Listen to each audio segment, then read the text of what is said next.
Blood does not lie. It doesn't dress itself up, doesn't apologize, doesn't explain. It just shows up. And on the white marble steps of the Virex Syndicate estate, under gold-lit pillars and a sky that hadn't decided whether it wanted to storm, blood was already telling its story long before anyone opened their mouth. Nobody moved. That was the thing. 27 people stood in that courtyard. Guards, staff, inner circle associates, and not a single one of them stepped forward. They watched. Shoulders stiff, eyes down, hands folded like they were at a funeral they had already accepted attending. Because cruelty becomes powerful the moment witnesses decide it is normal. And this crowd had decided a long time ago, standing apart from all of them. White knit sweater, stone-colored slacks, a thin cane held loosely in one hand, was a young man with silver-white hair and eyes that didn't quite focus on anything. Not because he was looking away, because he couldn't see. His name was Ilias Rowe. No rank, no title, no protection. A cut ran along his left cheekbone, clean and deliberate, still wet. His lip was split on one side. His posture was the part that didn't make sense. Because he wasn't folded over, wasn't pressing himself into the wall or gripping his cane like a life raft. He just stood there, quiet, still, upright, like he had already made peace with whatever came next. That stillness was what cut through the noise first. Before the voice, before the footsteps, before any of it. Because in a courtyard full of people performing loyalty, Ilias was the only one performing nothing. Then the front doors opened. Not loudly, not dramatically, but the temperature in that space dropped the moment it happened. Cale Draven walked out. He was in all black. Fitted jacket, no tie, one button undone at the collar. Dark hair, sharp jaw, the kind of face that looked carved with a very specific intention. To be the last thing someone sees before they reconsider their choices. He was the youngest of the Triplet Alpha Kings, and yet somehow the one every guard in that courtyard tracked first when he moved. He walked slowly, not because he was unsure, because he never needed to rush. He had taken maybe 4 steps across the marble when the hand found his sleeve. 2 hands, actually, clutching. Cale. The voice behind him was already unraveling. Cale, wait. Just listen to me. You're making a mistake. Saurian veil. Blonde hair. Cream-colored jacket. Beautiful the way expensive, breakable things are beautiful. He was Cale's fiancé. Officially, publicly, contractually. The one who smiled at galas. Who shook hands with ministers. Who stood at Cale's left side in every formal photograph. Right now, he looked like none of that. Right now, he looked like someone who had just realized the ground under him had been glass this whole time. His fingers were white-knuckled on Cale's sleeve. His composure, the composure that had carried him through years of syndicate politics, was gone.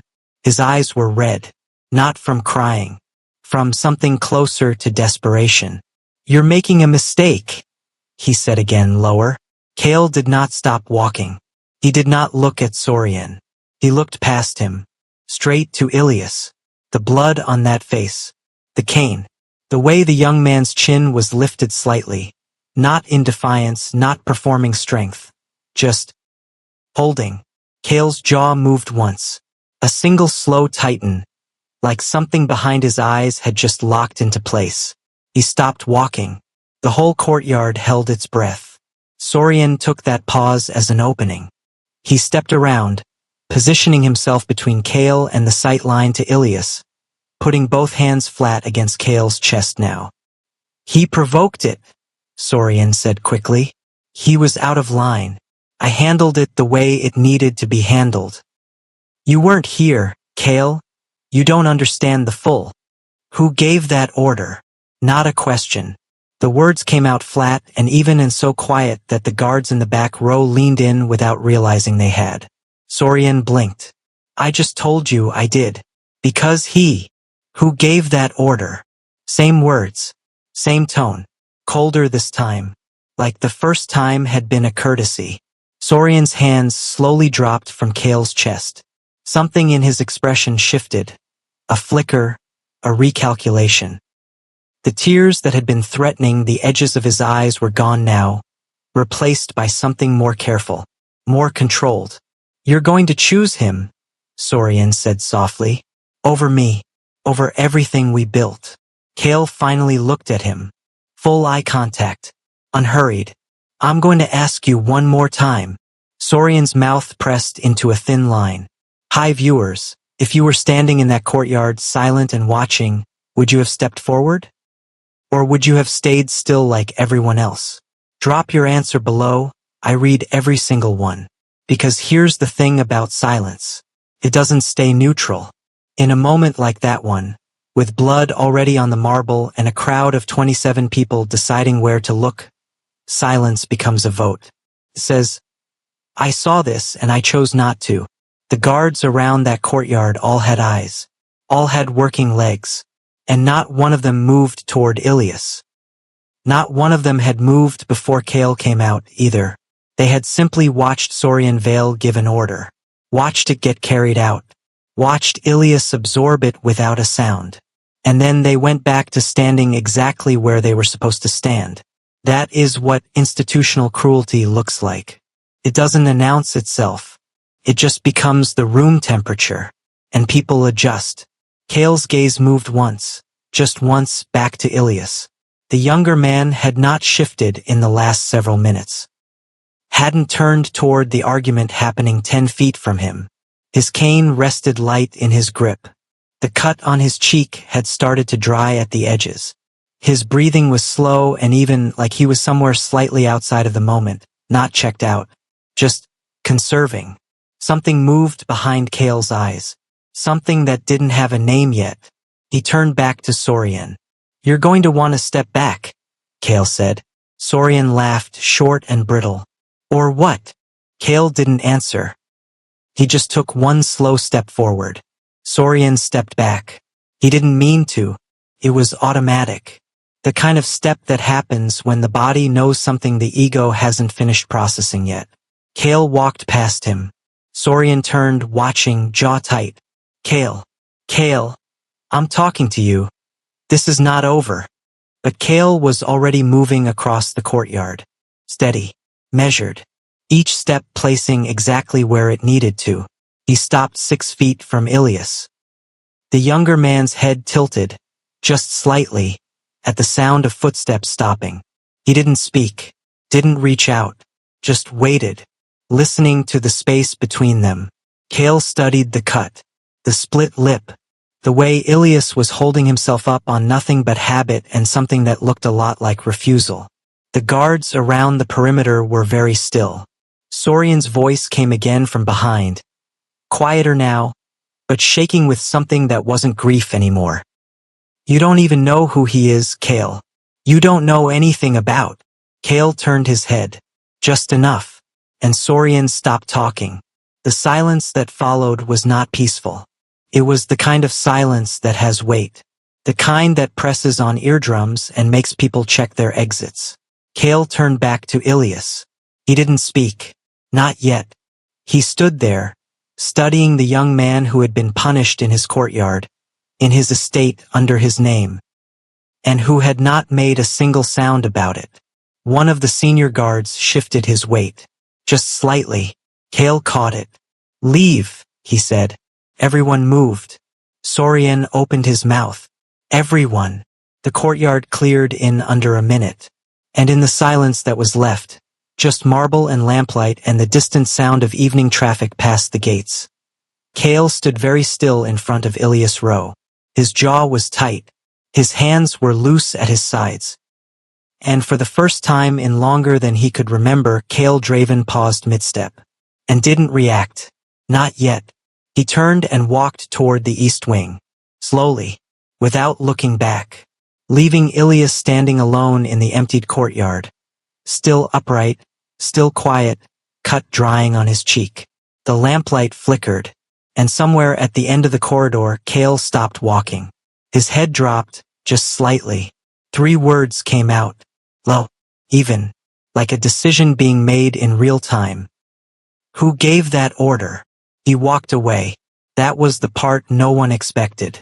In the years since Cale Draven had taken his seat in the Virex Syndicate, the years of closed-door negotiations and border conflicts and internal power tests, people had built a very specific image of what he did when something angered him. He moved fast. He responded immediately. He shut problems down before they could breathe. He did not walk away. But he walked away. And Saurian Vale, still standing on the marble steps of the East Corridor with both hands hanging at his sides, watched him go and felt something he hadn't felt in years. Relief, because Cale had walked away, which meant, in Saurian's calculation, that it was over. Filed and forgotten. That whatever brief and inexplicable interest Cale had been paying to that nobody, that blind, low-ranked, discarded Omega with no name worth using, had reached its limit. Saurian straightened his jacket, ran one hand through his hair, allowed himself a slow exhale. He almost smiled. That was his first mistake. Because Cale was not walking away from it. He was walking away from Saurian, watching him deal with it. There is a difference. The most dangerous people are not the loud ones. They are not the ones who flip tables or raise their voices or let you see the moment they decide something. They are the ones who delay their reaction, who give you just enough space to believe you've won. And then they come back with receipts. Cale reached his private office on the 4th floor. He did not sit. He pulled up the security feed. The main courtyard, 4 angles. Timestamp running from 6 hours earlier. His fingers moved quickly across the console, rewinding, scanning. He had done this kind of review before, for security breaches, for suspected leaks, for men who thought loyalty and proximity were the same thing. He had never done it for this reason. The footage played. 6:14 p.m. Staff moving normally through the courtyard. Kitchen delivery. Guard rotation. 6:31 p.m. Ilias crossing the far side of the courtyard, white sweater, cane, head angled slightly down. Moving toward the supply corridor where he was apparently permitted to collect his weekly food allotment. 6:33 p.m. 3 guards stepping out from a side entrance. Not randomly. From the left access point, where Saurian's personal unit was stationed. 6:34 p.m. Saurian appearing at the top of the east steps. Arms crossed. Watching. Cale's hand went still on the console. He rewound to 6:34. Watched it again. Saurian. Arms crossed. At the top of the steps. Watching. Not passing through. Not coincidentally present. Watching. Like someone who had arranged a seat for themselves. Cale rewound to 6:33. Watched the guards step out. Watched the angle they took, direct, deliberate, cutting off Ilias' path before he could reach the corridor entrance. He rewound further. 6:28. 1 guard entering through the side gate, checking something on a device. 6:29. 2nd guard receiving a message. 6:30. Both relocating. Coordinated. Cale leaned back slowly in his chair. He sat very still for a long time. Then he pulled up a secondary screen and began running names. Every guard stationed on Saurian's personal rotation for the last 30 days. Every access log from that side gate. Every message that had been routed through the estate's internal channel in the 6 hours before the incident. He was methodical. He was quiet. Not one person on that estate would have been able to look at him through the cameras and tell that anything was different. His face was neutral. His body language was the same controlled stillness it always was. But in the back of his mind, the footage kept running. Specifically the part he kept returning to. Not 6:34, where Saurian stood watching. Not 6:33, where the guards moved in. He kept returning to 6:36. After. When Ilias was left standing alone. Bleeding. And did not sit down. Did not call out. Did not reach for the wall. Just stood. Cale had reviewed a lot of footage in his life.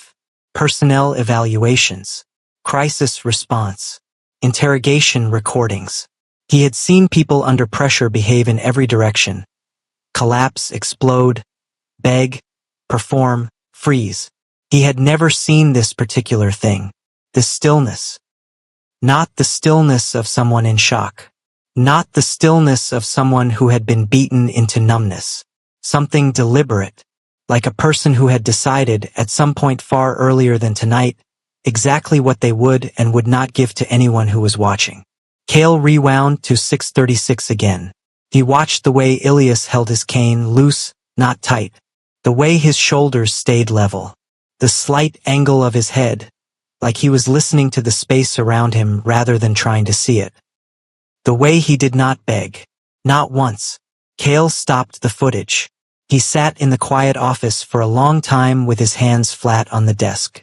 Then he pulled up the estate's personnel files and typed one name. Ilias Rowe.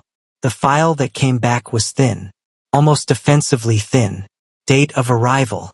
Assigned housing, Lower East Wing, minimum grade unit. Omega classification. Rank, unassigned. Status, transitional placement, pending reassignment. Pending reassignment. Which was the syndicate's polite way of writing, waiting to be moved somewhere else, or waiting to be forgotten entirely. There was no photograph in the file. There was no next of kin listed. There was no record of any formal complaint, request, or communication originating from Ilias Rowe in the entire duration of his time on the estate. Cale stared at that last line. No complaints. Not because nothing had happened. The footage answered that plainly enough, because he hadn't filed any. Cale closed the file. He opened the security feed again. And for the third time he rewound to 636. He watched. The lamplight in the courtyard. The empty marble. Ilias standing in the center of it, completely alone, not performing for anyone because there was no one left to perform for. That posture.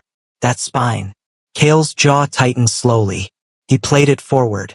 Watched the timestamp tick past 6:37, 6:38.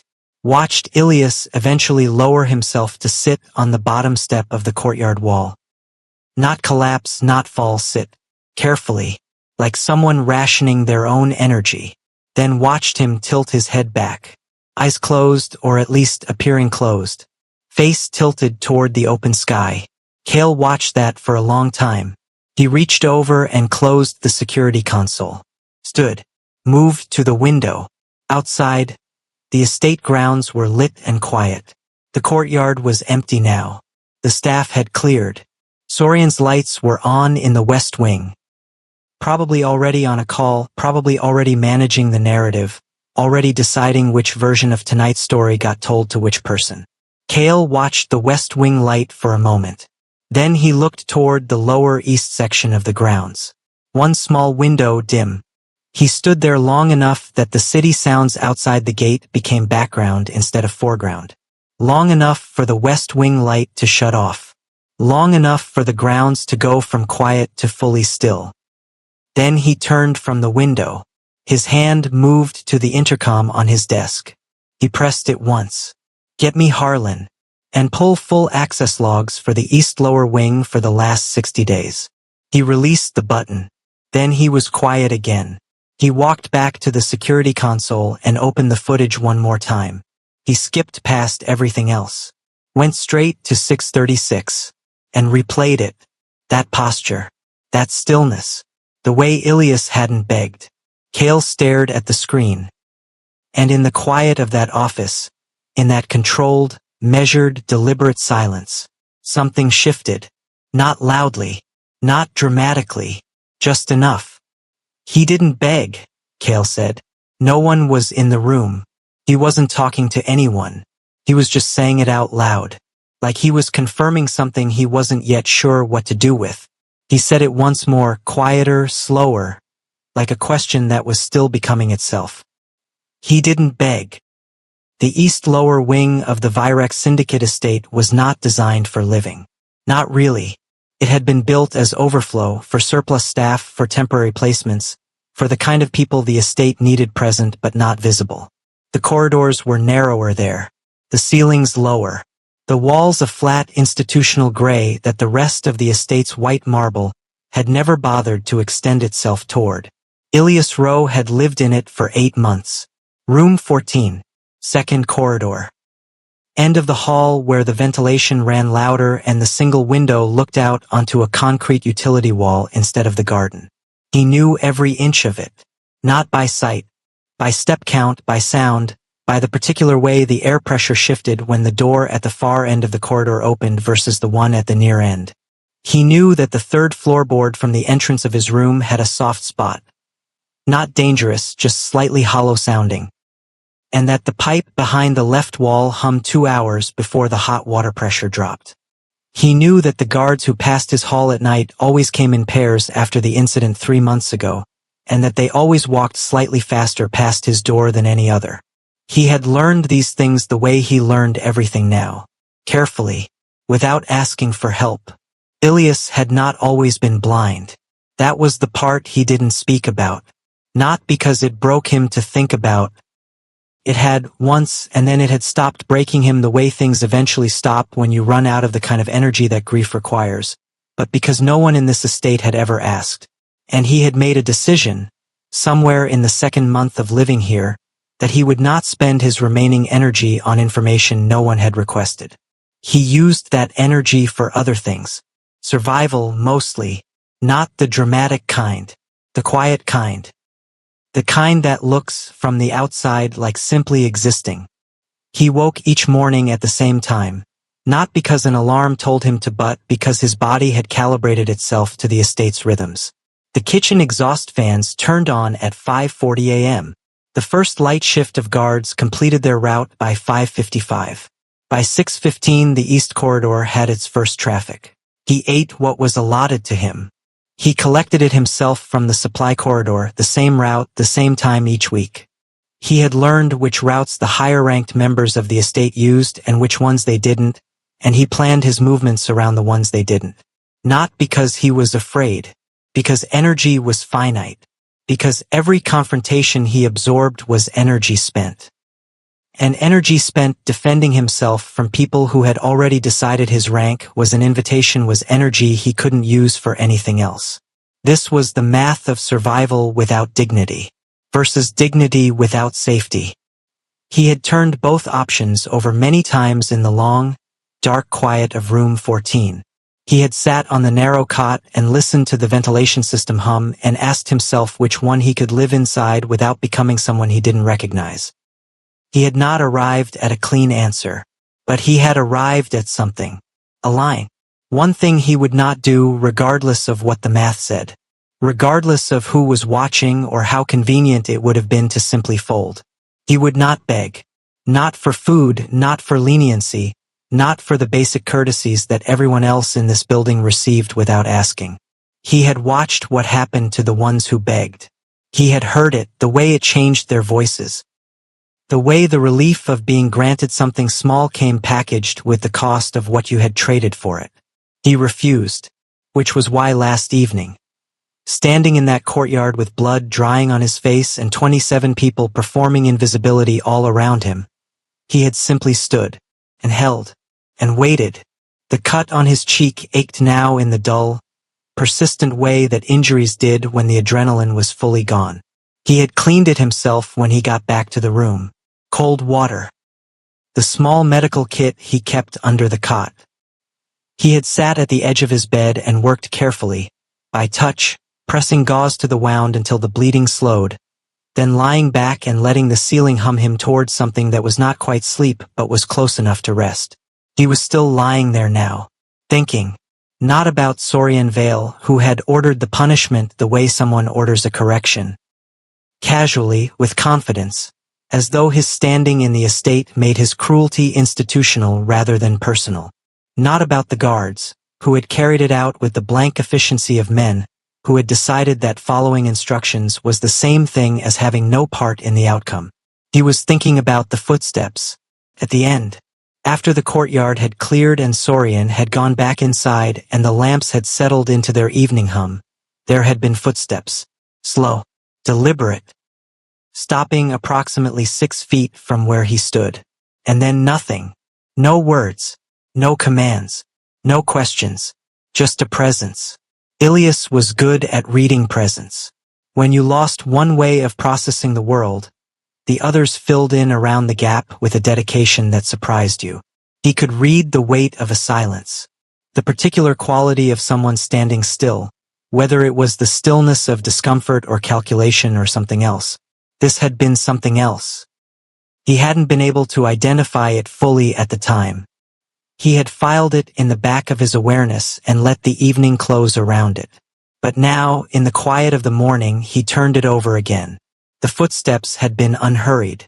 The stop had been deliberate, not hesitant. And the silence after had not felt like someone deciding what to do next. It had felt like someone who had already decided, and was simply looking. Ilias pressed one hand flat against his sternum. He had been looked at before in this estate. He knew the different textures of it. Pity, contempt, discomfort, the particular flat look of people who saw his cane and quietly reclassified him as scenery. He knew what it felt like to be observed the way you observe a thing, not a person. This had not felt like that. This had felt. He stopped the thought before it finished. That was a different kind of danger. He sat up slowly, feet to the floor. He reached for his cane where it leaned against the wall and stood, moving toward the narrow window not to see anything through it, but because the cool of the concrete wall on the other side of it meant the morning air had shifted, which meant the ventilation fan in the far corridor would kick on within the next 10 minutes. He was right. Kicked on. He stood in the small, dim room and breathed it in. Then the back of his neck went still. Not from the air. From something else. He turned his head, just slightly, toward the door. The corridor outside was quiet. But not the same quiet as before. Someone was there. Not at the door farther back. Down the hall. Somewhere between the second bend and the end of the corridor. Standing still the way someone stands when they are not passing through. Ilias did not move. He did not call out. He just listened. The presence didn't shift. Didn't move closer. Didn't announce itself. Just stood. In the low, gray quiet of the east lower wing corridor. Still. And watching. No one came to the east lower wing unless they had a reason.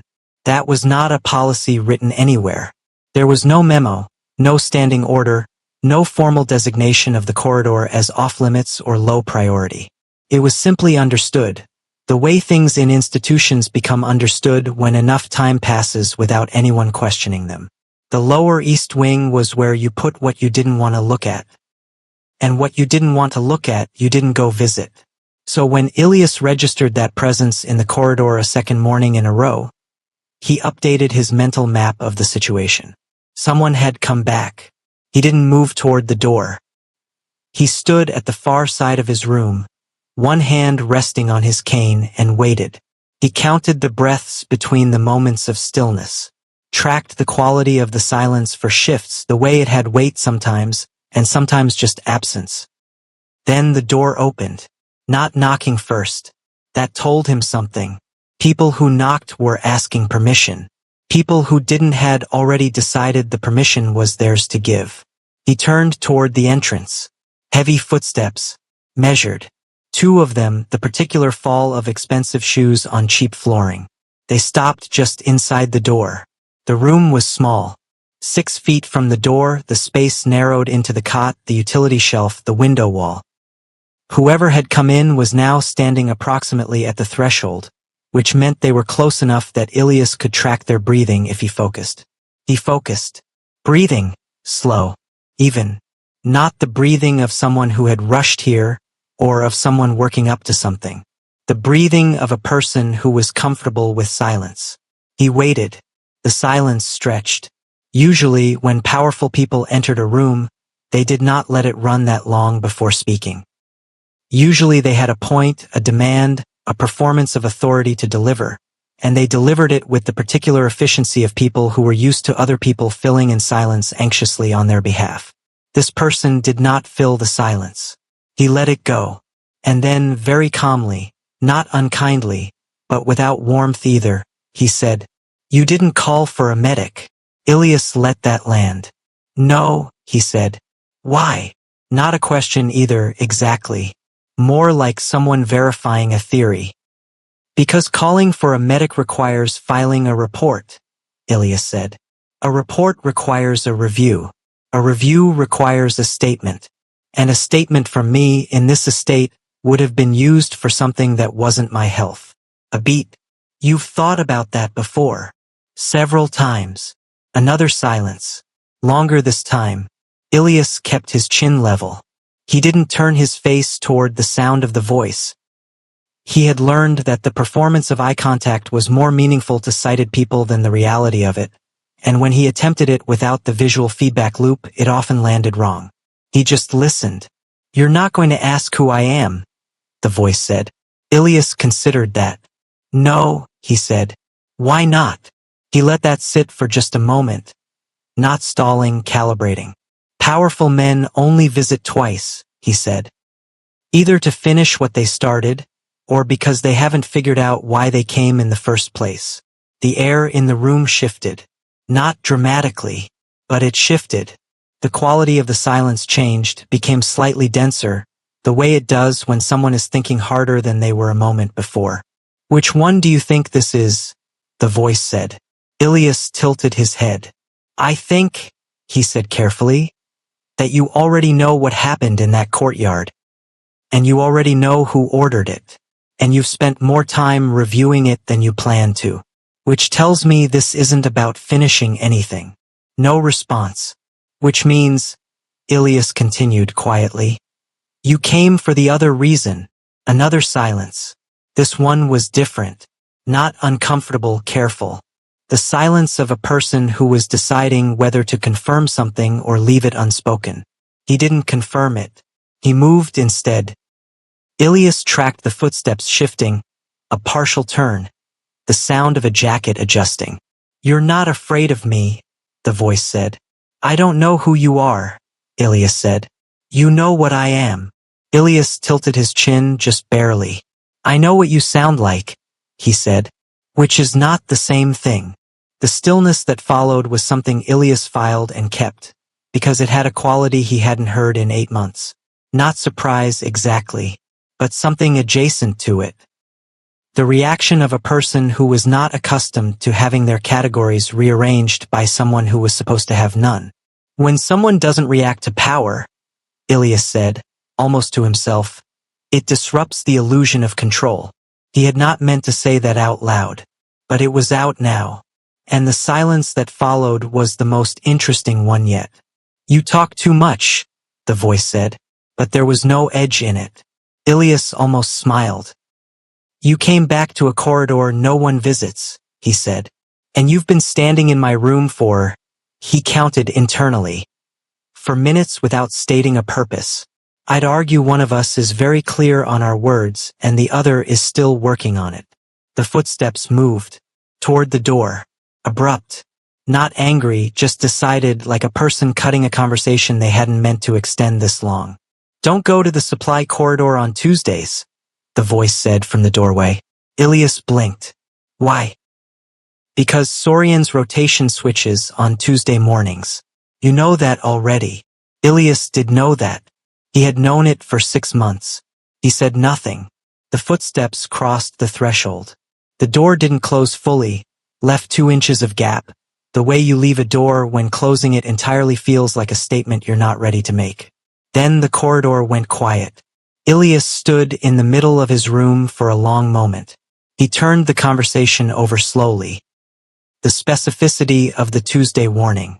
The fact that it confirmed awareness of Sorian's rotation, which was not public knowledge, was not posted anywhere, was the kind of detail only someone reviewing staff logistics would have access to. The 4 minutes of silence before any words. The fact that he hadn't asked for Ilias' name. Already knew it. Ilias exhaled slowly. He set the cane against the wall. Sat down on the edge of the cot. The morning was fully awake outside the window now. The utility wall catching thin light, the ventilation fan cycling on its second run of the day, the estate beginning its ordinary noise. He sat in it for a long time, and then, barely above the sound of his own breathing, he said it to the empty room. "You'll come back." He came back on Thursday, then again the following Monday, then Tuesday, which had been the day he told Ilias to avoid. And Ilias had not gone to the supply corridor, and no one came to tell him why he had been right to stay in. But Cale came anyway. Thursday again. Then the weekend. Then a stretch of 4 days when the estate was louder than normal. Voices in the upper corridors. Car doors at the front gate. The particular compressed energy of people in high-pressure meetings. And Ilias spent those 4 days in his room, listening, recalibrating, and waiting in a way he had not waited for anything in a long time. Then the door opened again. That was how it became a pattern before either of them named it as one. No announcements. No scheduled time. Cale appeared at the door the way he appeared in most places, without asking whether his presence was appropriate. Ilias stopped pretending he didn't track the sound of those particular footsteps from the moment they entered the corridor. The conversations were not long. They were not warm, exactly. They were the conversations of two people who had both learned, through very different mechanisms, that openness was a liability, and who were testing the edges of that belief carefully, the way you test weight on ice. Cale asked questions. Not about the courtyard. Not about Sorian, not about what had happened in the months before Cale had apparently begun reviewing Lower East Wing security footage. He asked questions that Ilias didn't expect. How do you navigate at night? What do you hear that most people miss? What does this room sound like at different times of day? Not sympathetic questions. Not the gentle, faintly condescending questions that people asked when they wanted to demonstrate compassion at a safe distance. Practical questions. Precise ones. The questions of a person who was genuinely trying to understand a system they had not previously studied. Ilias answered them. He had not planned to. The first time Cale asked something direct, Ilias had waited for the trap, for the way the question would double back on itself and become a tool for something. But it never did. The questions were just questions. Asked the way Cale apparently did everything. Efficiently, without performance, and with a patience that suggested he was willing to wait for the correct answer rather than accept a convenient one. It did something to Ilias that he did not fully catalog in real time. That is not nothing, he told himself. When someone who has spent their adult life treating information like currency starts spending some of it on your specific reality, that is not nothing. But he filed the feeling away. Because feelings, in Ilias' experience, were also finite resources. What he let himself notice was simpler. The conversations were the only hours of his day that didn't require vigilance. Not because Cale was safe. Ilias had not made that assessment and had no intention of making it prematurely. But because Cale never performed. He didn't soften his questions to make them easier to answer. He didn't modify his presence to be less imposing. He came in as himself. Controlled, precise, slightly cold. And somehow that was easier to exist next to than the people who performed warmth at him and wanted something for it. This was the math Ilias couldn't quite balance. Being genuinely seen by someone who wasn't pretending to be kind was more disorienting than 8 months of managed cruelty. 3 weeks in, Cale asked him about the blindness. Not carefully. Not prefaced with anything. Just, when did it change? Ilias considered the question for a moment. A few years ago, he said. Gradually, then all at once. The way most things go. Does it bother you? Which part? That people treat you differently because of it. People treat me differently because of my rank, Ilias said. The blindness just gives them something they feel better about citing. He paused. At least it's honest. Cale was quiet for a moment. You see that as preferable. The honest cruelty. I see it as legible, Ilias said. I know what I'm dealing with. The other kind, the kind that arrives in nice language, that's the kind that costs you. Another silence. Then, what does it cost? Ilias tilted his head. The ability to trust your own read of a situation, he said. When someone is cruel in the open, you know where you stand. When someone is kind and using it, when the warmth is instrumental, you second-guess yourself. You wonder if you're reading it wrong. You start adjusting your behavior for a version of them that doesn't exist. He paused.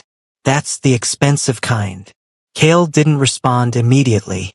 When he did, it was only, you've had both. Yes, Ilias said. Cale was still. And Ilias noticed, because he always noticed, that the stillness was different from the early visits. In the beginning, Cale's stillness had been the stillness of observation, processing, withholding. Now it had something else in it. He couldn't name it exactly. He filed it. Outside the estate walls, none of this was visible. The upper floors ran as they always had: council meetings, territorial negotiations, the ongoing social architecture of syndicate life. Cale attended the public functions he was required to attend, appeared at the necessary dinners, signed what needed signing. To anyone watching, he was the same: measured, controlled, impossible to read. But his brothers read him the way only brothers did. Rowan noticed first.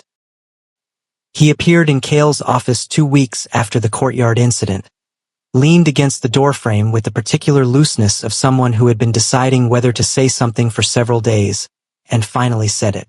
"You've been in the East Wing." Cale looked up from the desk. "Staff review," he said. Rowan looked at him for a long moment. "3 times this week." Cale returned to his documents. There were irregularities. "Cale, the access logs had gaps. I'm reviewing them." Rowan pushed off the doorframe, walked in, sat down across from Cale without being invited, which was a statement in itself. "I'm not asking about logs," Rowan said. Cale did not look up. "I know what you're asking," he said. "Then answer it." "No." Rowan leaned forward, clasped his hands on the desk. His voice dropped, not threatening, something closer to warning. "The syndicate is watching how you handle the Saurian situation. If they see you distracted by— I'm not distracted. By something in the lower wing." "Rowan." Cale looked up. The look was not loud. It didn't need to be. Rowan sat back slowly.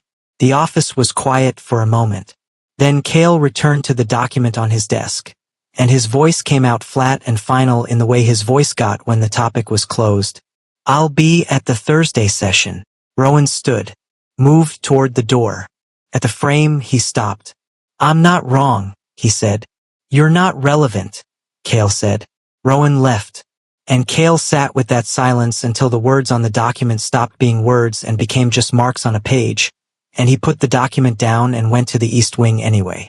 He stayed longer that evening than he had before. No particular reason for it. The conversation had drifted. Not into warmth exactly, but into a kind of ease that Cale didn't have a ready category for. Ilias was talking about sound, about the particular quality of sound in different parts of the estate, how the upper floors carried differently than the lower, how he could locate himself in the building by echoes alone. He was not performing this information, not offering it to be interesting or to earn something. He was just talking. The way people talk when they're not afraid of the person listening. Cale had found himself at some point in the last 20 minutes sitting, not standing at the door, monitoring the interaction for whatever information it contained. Sitting on the edge of the utility shelf, the only horizontal surface in the room that wasn't the cot, one forearm on his knee, head slightly forward. Listening. He noticed himself doing this and did not immediately stand. That was its own data point.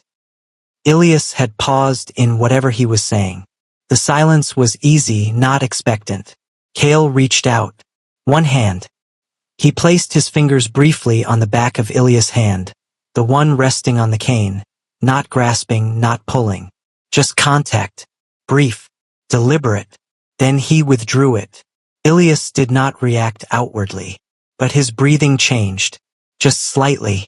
A small adjustment, the kind that happens below the level of performance, in the body's honest response before the mind has time to direct it. Cale stood, moved toward the door. He was 2 steps from the corridor when the voice came. "Cale." He stopped. Not because of the name, though that was the first time Ilias had used it. Because the voice that said it sounded like someone who had done something they hadn't fully decided to do yet. He didn't turn around. "Session tomorrow morning," Rowan had said. He thought of his brother, of the Thursday council, of the looks being exchanged in upper corridors. He opened the door. And then Rowan was not just a thought. He was standing at the far end of the corridor, arms crossed, jaw set, 5 feet of expensive flooring between them, looking at Cale, looking at the door of room 14. His voice was low and measured and cut through the corridor like something planned. You're choosing weakness. Triplet Alpha King walks out of his own mansion, after what his fiancée did to a blind Omega. Rowan didn't move. Neither did Cale. The corridor held them both for a long moment. The kind of moment that has a temperature to it. Rowan at one end, jaw set, arms folded. Cale at the other, hands still on the doorframe, the door to room 14 2 inches open behind him. Cale looked at his brother.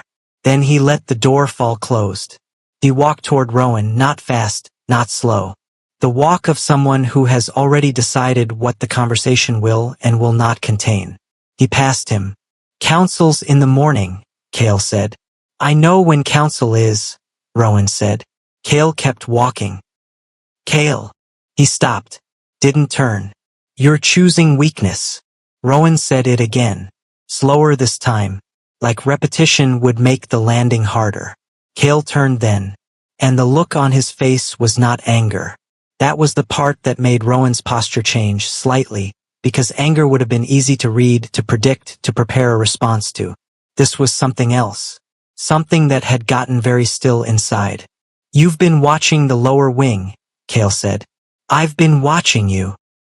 That's the same thing. Rowan took one step forward. The syndicate board has already flagged your absence from 2 closed sessions. Saurian's people are talking. If you, Saurian's people, Cale said, are the reason I'm reviewing access logs. That's not what this is. No, Cale said quietly. It's not. He said that like he was correcting himself, not agreeing with Rowan. Like he was confirming something he had already processed alone and had no intention of walking back from. Rowan stared at him. He's a discard, Cale. The word sat in the corridor between them. Cale let it sit there. The syndicate assigned him that ranking, Rowan said carefully now.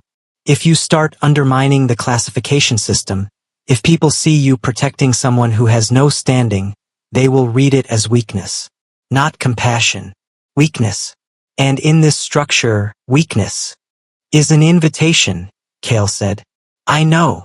Then act like you know. Cale looked at him for a long moment. Go back upstairs, Rowan. Cale. Go back upstairs. The tone was final. Not raised. Not heated. Just done. Rowan held the look for another second. Then he turned and walked back toward the main corridor. His footsteps were precise and controlled. The footsteps of a man choosing not to say the last thing on his tongue. He disappeared around the bend. Cale stood in the empty corridor. The silence was different when it was just him in it. He stood there long enough for the utility fan at the end of the hall to cycle through its rotation and start again. Long enough to hear, from behind the door of room 14, the small sound of movement. Someone sitting down. He turned, went back. He opened the door. Ilias was sitting on the edge of the cot, hands on his knees, head angled toward the door. He had heard the footsteps return. Cale came in.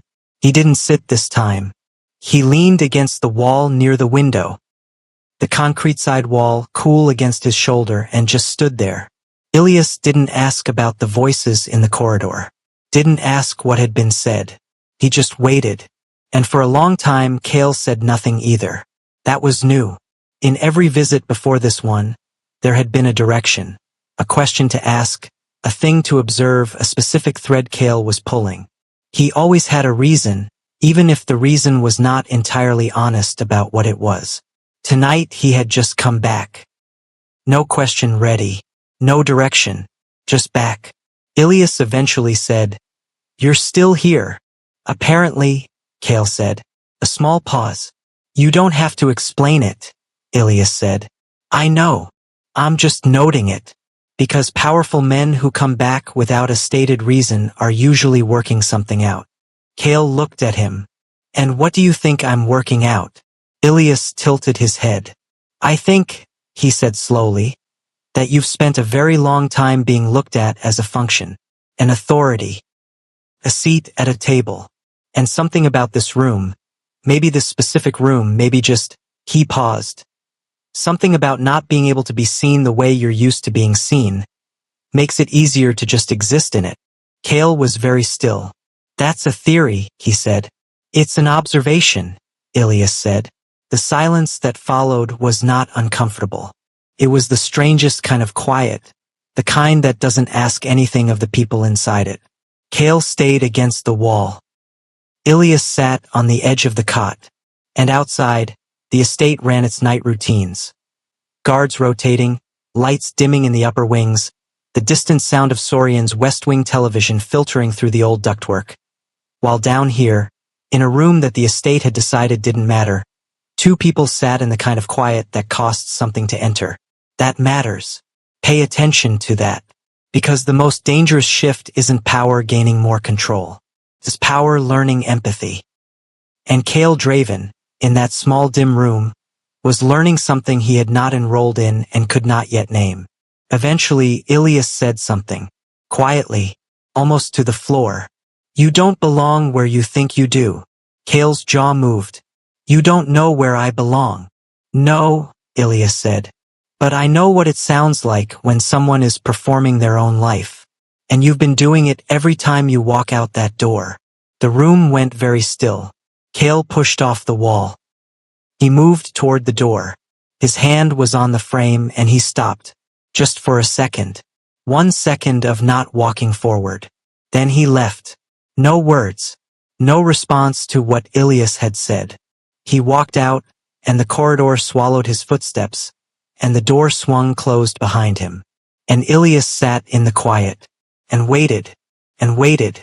1 day passed, then 3, then a week. The door did not open. A week is a long time when you have been counting on something you didn't ask for. Ilias did not count the days out loud. He didn't mark them. He told himself for the first 2 days that the absence was ordinary, that a person with Cale's responsibilities disappeared from rooms all the time and it meant nothing.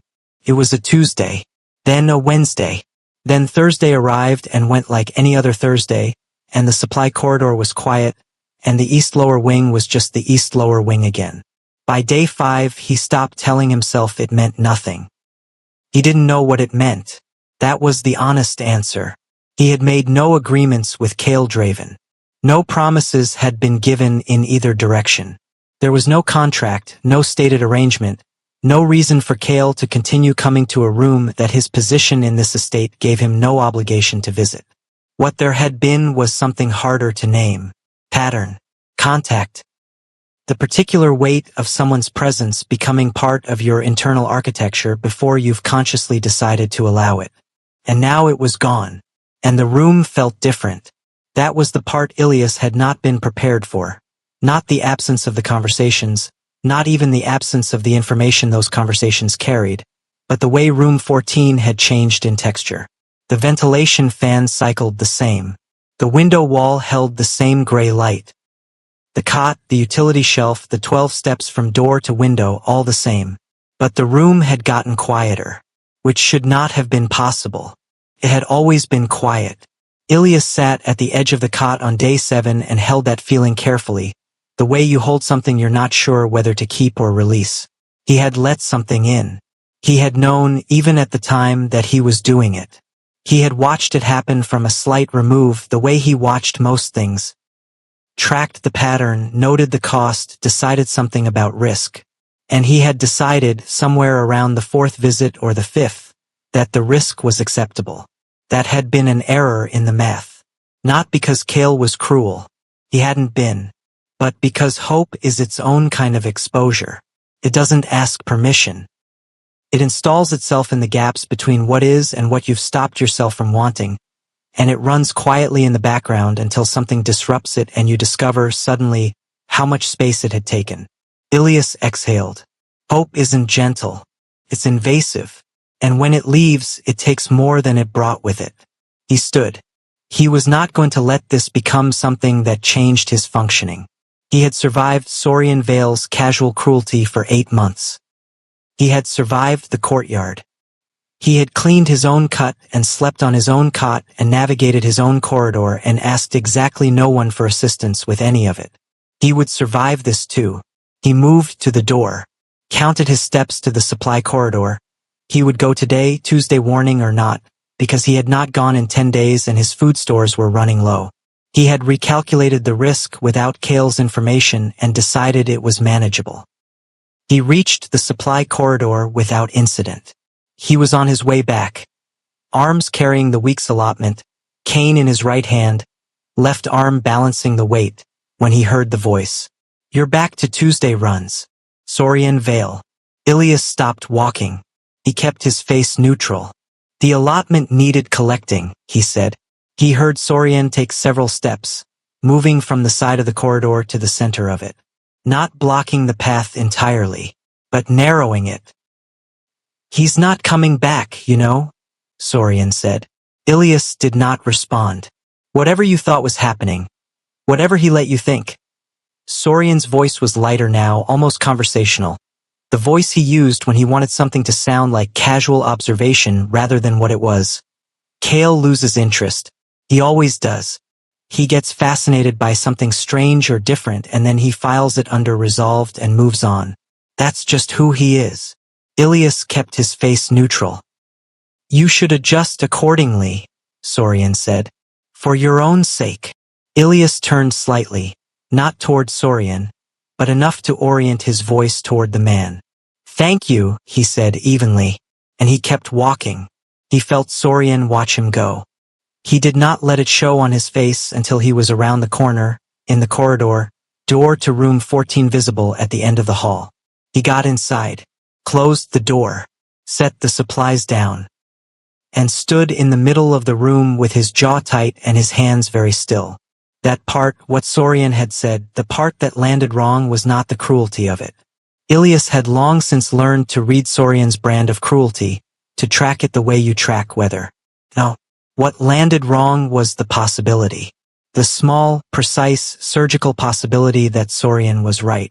Not that Cale had lost interest, Ilias did not believe that exactly, not yet. But that he had miscalculated. That what felt like recognition had simply been a more sophisticated version of the same thing that always happened. A powerful person visiting a powerless one, getting what they needed from the dynamic and leaving when it was no longer useful. That he had been, in the end, just another room Cale walked through. He sat down on the cot, pressed his back against the wall, breathed. The ventilation fan ran its cycle, then ran it again. It was on the third cycle that he heard new sounds from upstairs. Voices, multiple footsteps that moved in the pattern of organized activity rather than routine traffic. Car doors outside the gate. A brief radio transmission through the ductwork. Sorian's footsteps in the main corridor above, moving toward the west wing. And then, 2 hours later, Sorian's voice. Elevated, animated, carrying the particular energy of someone who had just received information they had been waiting for. "Get the whole staff. Full attendance. The gala is in 4 days." Ilias went still. He sat in the quiet of room 14 and turned that over. The gala. One of the estate's formal events, broadcast, attended, documented. The kind of event where Sorian played his best public game, where social positioning happened fast and got locked in before anyone had time to question it. The kind of event where having something to present, a case to make, a narrative to cement, gave you the most leverage. Ilias' hands tightened on his knees. He thought about the corridor conversation. Sorian's almost casual mention of adjusting accordingly. He thought about the way Sorian had positioned himself in the supply corridor today. The way he had watched Ilias walk away. Like someone who was already planning the next step. Ilias sat in the dark.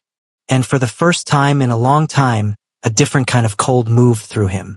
Not the cold of being alone. The cold of being a target. The gala at the Virex Syndicate estate was not just a party. It never was. It was a room full of people with something to protect, wearing clothes that said they didn't need to protect anything, doing business they would publicly deny was happening. The chandeliers were real crystal. The catering was flown in. The guest list was curated with the same precision as a legal filing, Because in this world, who you stood next to in a room became part of your public record. Sorian Vale had planned this one for 6 weeks. The invitations had gone out before the courtyard incident. But the evening's program that had been rewritten in the last 4 days. The ballroom of the estate's main hall was full by 9 p.m. Ministers, attorneys, syndicate council members, 3 visiting representatives from allied families. The kind of crowd that remembered everything and forgave nothing. Ilias had not been told he was attending. He had been collected.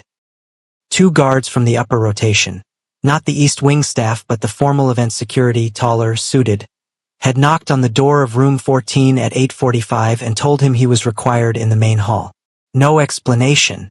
No preparation time given. One of them had handed him a clean shirt and indicated he had 3 minutes to change. He had changed. He had taken his cane and walked between them without asking questions. Because he understood already. He had understood it since the gala announcement 4 days ago. Since the supply corridor. Since Sorian's too easy voice delivering that too precise message about adjusting accordingly. This was the next step. The ballroom opened around him as the guards led him inside. He tracked it by sound first, the way he tracked everything. The crowd noise dropped as he entered.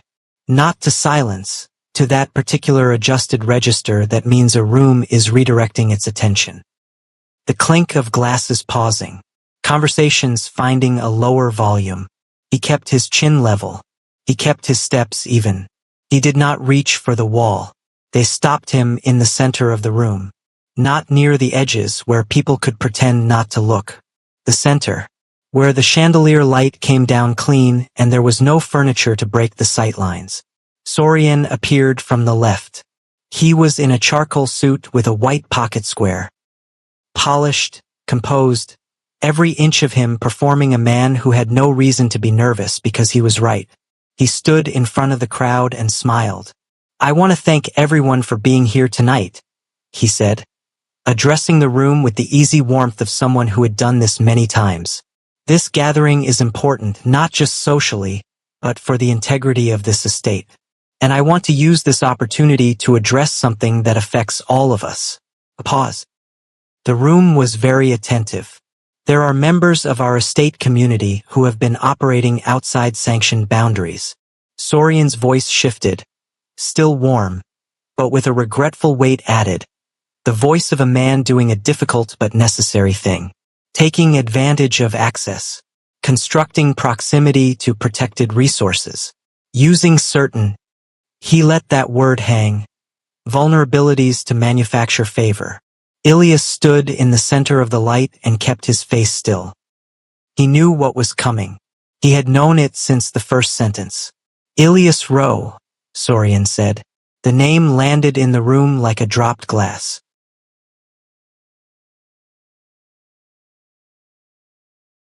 Has been placed here as a transitional placement with no formal standing, no verified background, and no confirmed family record.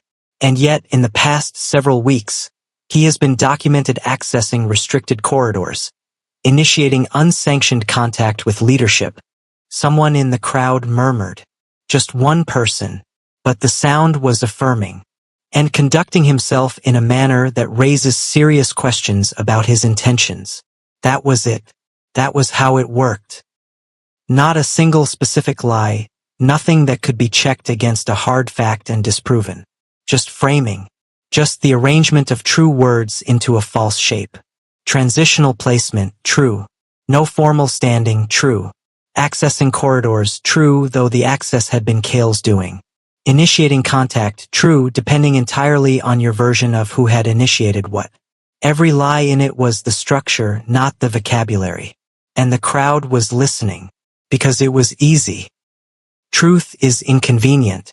It requires investigation and patience and the willingness to sit with ambiguity. A clear narrative, delivered with authority, in a room full of people who had something to lose if they asked the wrong question. That was more powerful than truth in this room, tonight. Sorian kept talking. Ilias stopped tracking the words. He stood in the light and focused instead on a single thing. His own breathing. In. Not too slow, which would look like performance. Not too fast, which would look like collapse. Even. He was not going to fold.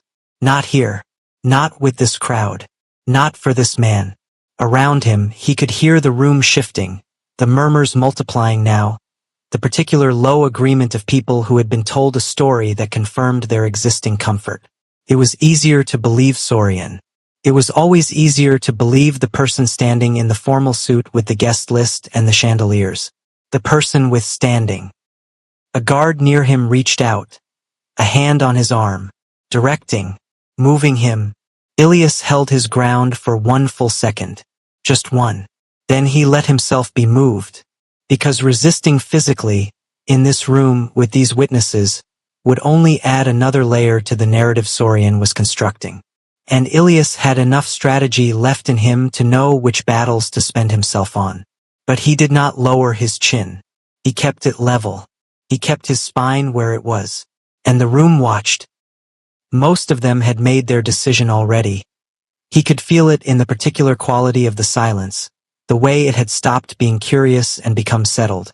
The way people look when they're relieved to not have to think further about something. Sorian had reached the part of his speech that sounded like conclusion, the sympathetic, institutional kind, the part where the decision had already been made and was being dressed in procedural language. Given these concerns, I am recommending immediate review of Ilias Rowe's placement status and a formal request for reassignment. Reassignment, which meant removal, which meant the ballroom doors opened, not loudly, not with any announcement, just opened.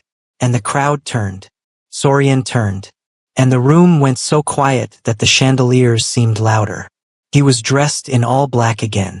Same as the night of the courtyard. But that was where the similarity ended.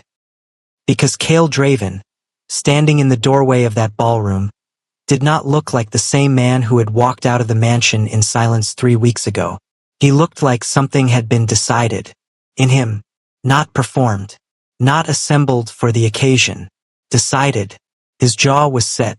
His eyes swept the room once, not scanning nervously, reading. The way you read a page you've already studied. He took in the crowd, the formation, Sorian at the front, Ilias in the center of the light. He stopped on Ilias for 1 moment. Then he walked in. No staff announcement. No side escort.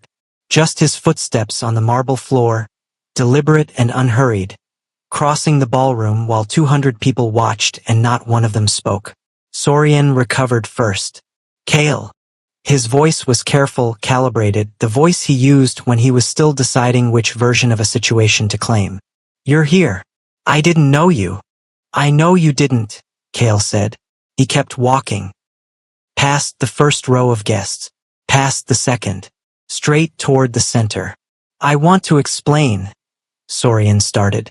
You've been explaining for 20 minutes, Cale said. To this room. He stopped, turned to face Sorian. The distance between them was approximately 6 feet, the same distance that had stood between Cale and Ilias in the courtyard 3 weeks ago.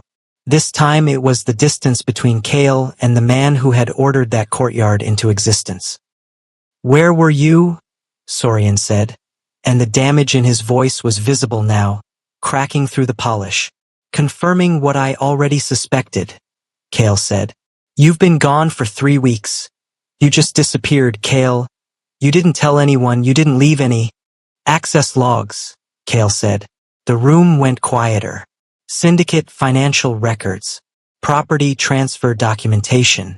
3 private communications between your council and the secondary board. The formal request, your formal request, to reclassify Ilias Rowe 6 months before the courtyard incident. That landed. Pause on that, because the room did. That's not, Sorian started. It's documented, Cale said. Time-stamped. Your seal. Sorian's face had gone the particular still of someone whose next move is still loading. And Cale let him stand in that stillness for the whole room to see. Power isn't proven when it appears. It's proven when it returns differently. When it comes back having done the work the first time didn't require. When it shows up not with noise but with evidence. That's what control actually looks like. Not the loudest person in the room. The one who already has the room's floor plan. Kale turned to the crowd. Ilias Rowe arrived at this estate under a valid transitional agreement. His placement was sanctioned. His access to shared estate corridors was within standard movement protocol. Every deviation from standard procedure that occurred in the last 8 months was initiated externally, through guard reassignment, supply route modification, and selective communication restrictions. He paused, none of which originated with Ilias. The murmur that moved through the crowd now was a different kind. Not affirming, recalculating. Sorian stepped forward. You've spent 3 weeks building a case against me. I spent 3 weeks reviewing what was already there, Kale said. I didn't build anything. You did. Sorian's voice broke open. Just slightly. Just enough.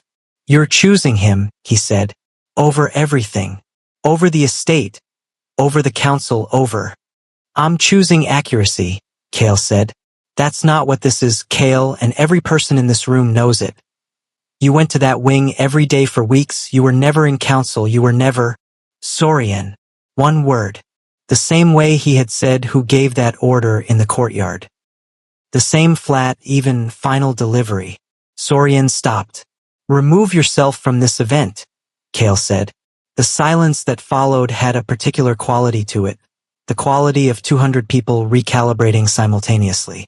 Sorian looked at him for a long moment, and then something in his face broke, not dramatically, not in collapse, but in the specific way things break when the last argument is gone and there is nothing left to say. The composure he had carried for years, the careful, polished armor of a man who had built his proximity to power into an identity. It came undone, not in a scream, not in a scene, but in the small, terrible stillness of a person understanding that the game they believed they were winning had been over for 3 weeks. He turned. He walked toward the ballroom doors. He did not look back. The room watched him leave. No one followed. No one spoke. Kale turned. He crossed the remaining distance to the center of the room. To Ilias. Ilias had not moved through any of it. Not when Sorian was speaking. Not when Kale walked in. Not during any of the 200 people watching the situation rearrange itself around him. He had stood exactly where he had been placed. Chin level, cane loose in one hand, breathing even. Kale stopped in front of him. He reached out, 2 fingers beneath Ilias' chin. Not gently, not roughly. Steady. Tilting his face slightly upward. Not a comfort. Not a rescue. A claim. And in a voice low enough that the room had to hold its breath to catch it, Kale said, "Mine." The word moved through the ballroom like something physical. Kale held the angle of Ilias' chin for 1 moment, then lowered his hand, turned back to the room. "This evening is over," he said, and the guests, 200 people in crystal-lit finery, began, slowly, quietly, to move toward the exits. By morning, Sorian Vale was gone from the estate. No scene. No guards escorting him. No formal ceremony of removal. Just gone. His rooms cleared by his own staff. His vehicles off the property before the first light shift completed its route. The West Wing sitting quiet and dark in a way it hadn't since he arrived.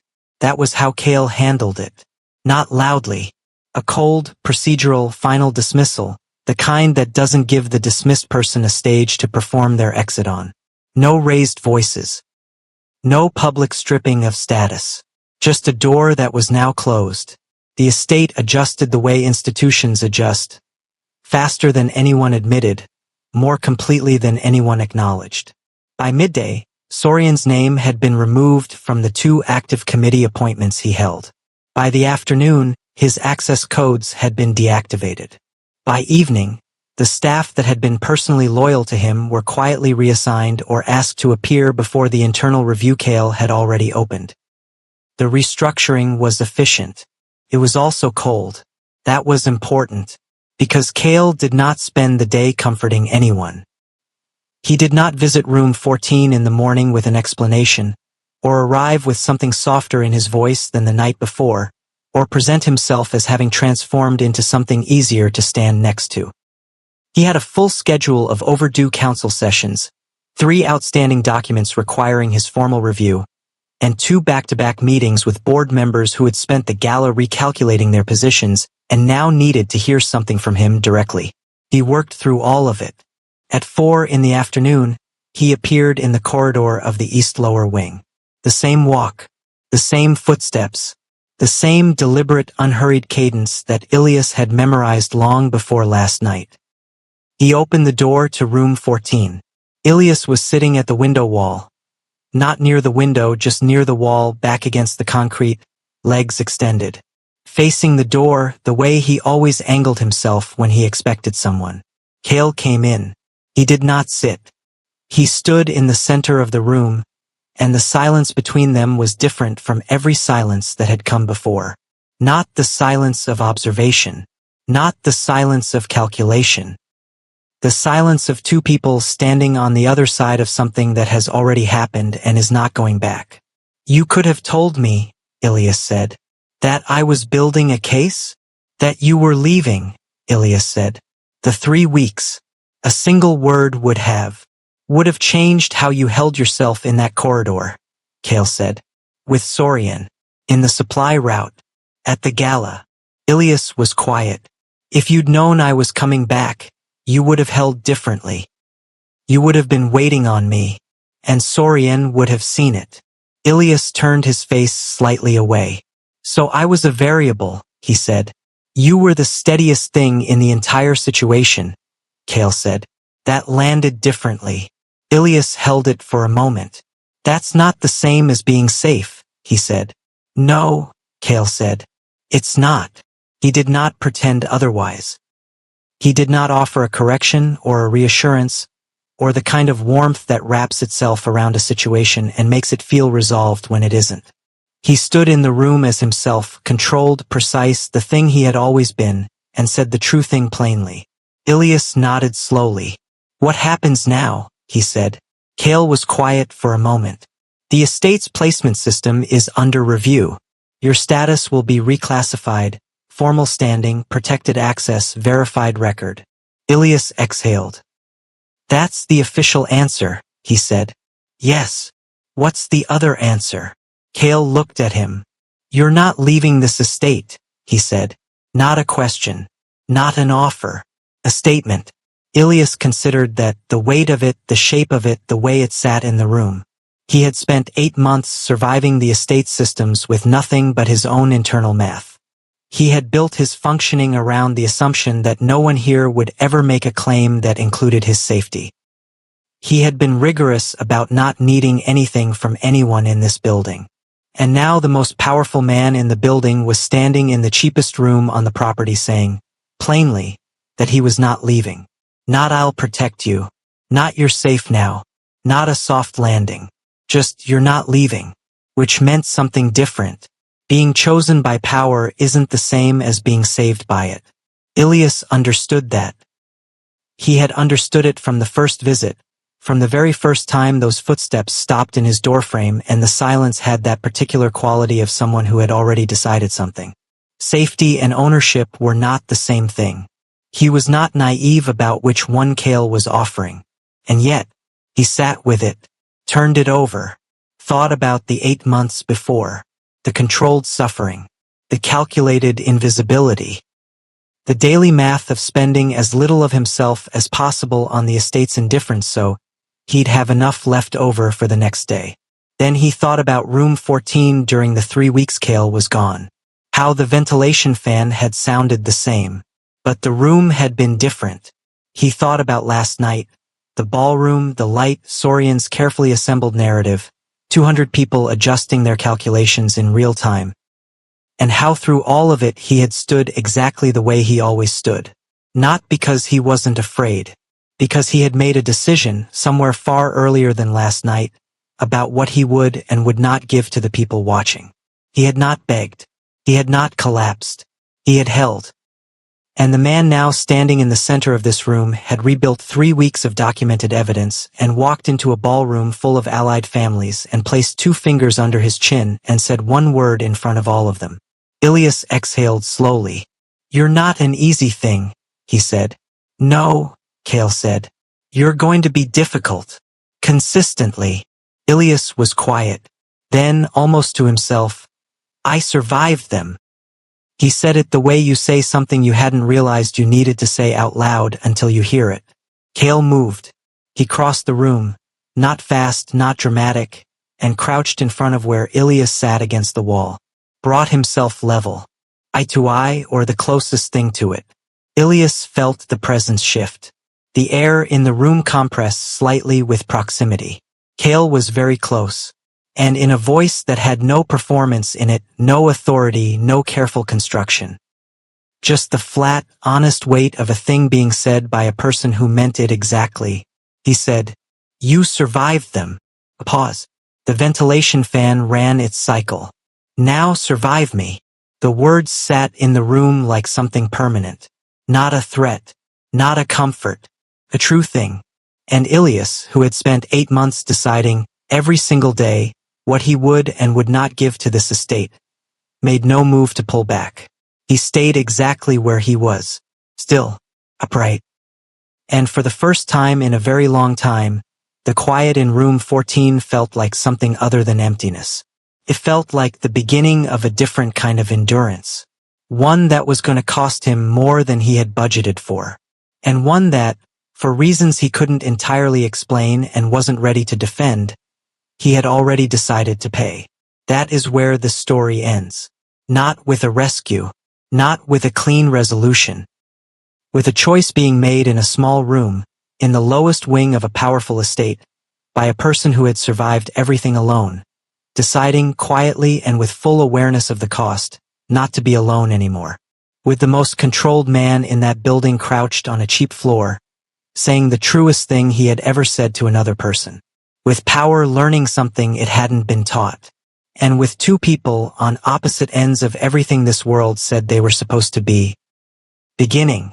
If the story moved something in you, if you found yourself holding your breath in that ballroom, or sitting with Ilias in the quiet of room 14, or watching Kale walk back into that space and hoping he'd be different than the world built him to be, then you already understand what the story was really about. It wasn't about power. It was about what happens when someone refuses to collapse where everyone expected them to. Subscribe and turn on notifications so you don't miss the next story on this channel. Stories built for people who believe that the quiet ones, the unseen ones, the ones who hold without begging, are always the ones worth watching. Drop a comment below and tell me, which moment hit hardest for you? Was it the courtyard? The 3 weeks of silence? Or that last room?